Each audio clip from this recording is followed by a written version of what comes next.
Hello दोस्तों, स्वागत है आपका अपने इस यूट्यूब चैनल में। दोस्तों, मेरा नाम है दिव्यांशु तिवारी। दोस्तों, आज के इस वीडियो में हम बात करने वाले हैं बी फार्मा क्या होता है।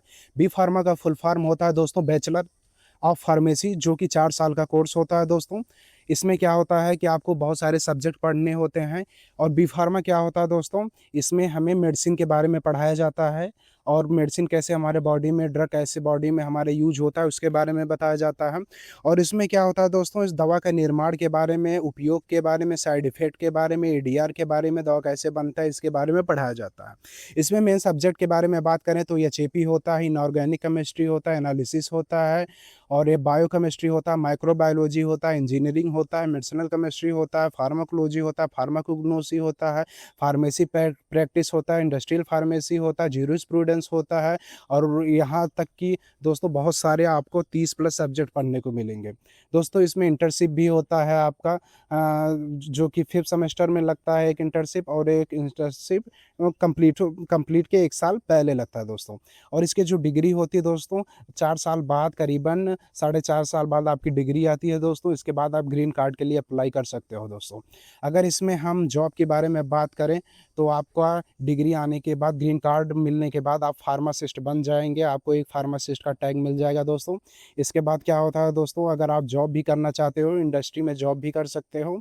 इसके बाद दोस्तों, अगर आप गवर्नमेंट जॉब की तैयारी कर सकते हो, गवर्नमेंट फार्मासिस्ट के रूप में हो, आप एग्ज़ाम दे सकते हो। एमस्क्री का एग्ज़ाम आता है, बहुत सारे एग्ज़ाम गवर्नमेंट कराती है फार्मासिस्ट के लिए। इसके बाद दोस्तों, अगर आप हॉस्पिटल में वर्क करना चाहते हो, फार्मासिस्ट के रूप में हॉस्पिटल में वर्क कर सकते हो, अपना खुद का क्लिनिक खोल सकते हो।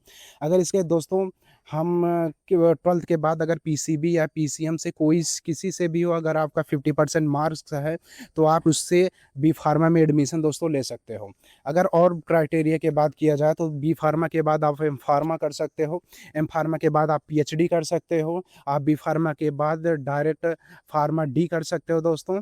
बहुत सारे एक्चुअली क्या होता है, लोग डी फार्मा और बी फार्मा में अंतर क्या होता है। डी फार्मा एक डिप्लोमा कोर्स होता है, बी फार्मा एक बैचलर डिग्री होती है। अगर आप 12th के बाद अगर डी फार्मा का मन बना रहे हैं तो मेरे हिसाब से आपको बी फार्मा करना चाहिए, क्योंकि आपको एक डिग्री मिल जाता है। डी फार्मा करने के बाद एक डिप्लोमा की डिग्री मिलती है।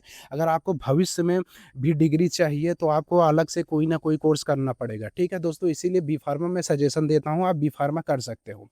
अगर यहाँ पे और सभी चीज़, इंट्रेंस एग्ज़ाम कराती गवर्नमेंट, इंट्रेंस एग्ज़ाम करवाती है, और उससे क्या होता है, गवर्नमेंट जो कॉलेज होते हैं उसमें एडमिशन मिल जाता है। बी फार्मा करने के बाद अगर आप एम फार्मा करना चाह रहे हैं तो जीपैट का एंट्रेंस एग्ज़ाम होता है, सीयूटी पीजी का एंट्रेंस एग्ज़ाम होता है, या डायरेक्ट एग्ज़ाम होता है, तब भी आप कर सकते हो। एम फार्मा में बेसिकली आप बी फार्मा में जो सब्जेक्ट आपको अच्छा लगे उसी सब्जेक्ट से लेकर आप एम फार्मा कर सकते हो। जैसे फार्माकोलॉजी हुआ, फार्माकोग्नोसी हुआ, ऑर्गेनिक केमिस्ट्री हुआ, फार्मास्यूटिक्स हुआ, इन सब्जेक्ट से आप एम फार्मा कर सकते हो दोस्तों। इसके बाद पीएचडी भी कर सकते हो इसके बाद। और हाँ, बी फार्मा करने के बाद आपको डीआरएक्स आप अपने नाम के सामने लगा सकते हैं दोस्तों। तो दोस्तों, ऐसे वीडियो देखने के लिए हमारे चैनल को लाइक कीजिए, सब्सक्राइब कीजिए, कमेंट कीजिए।